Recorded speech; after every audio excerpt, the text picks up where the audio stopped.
Is Saudi Arabia witnessing a theological shift? Why do I ask this? Because social change seems to be slowly sweeping through the kingdom.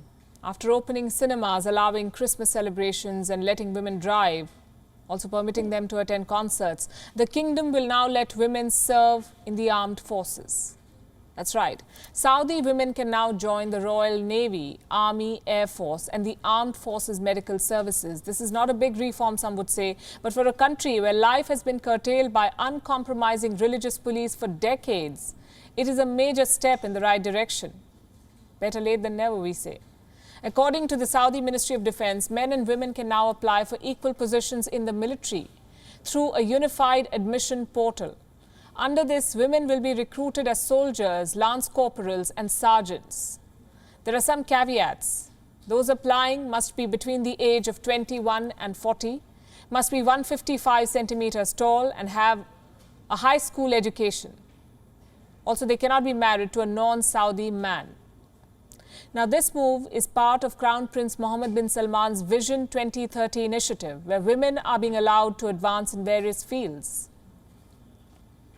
Like I said, they can now drive and attend concerts, and it may sound mundane to some in the West, but for Saudi Arabia, this was a big shift, allowing women to drive. In future, the Saudi establishment says it plans to relax the laws even further, let women do most jobs that have been reserved traditionally for men, such as waiting tables in restaurants. Can you believe even that can be liberating? And being cashiers at shopping malls. But whether Saudi conservatives will agree to such reforms is tough to determine. And as Saudi Arabia embraces these progressive reforms right across the Persian Gulf, Iran seems to be heading in a different direction. Ayatollah Khamenei, the supreme leader of Iran, has issued a fatwa stating that women in cartoons must be depicted wearing a hijab. You heard that right. Khamenei believes that the hijab is compulsory even for animated characters.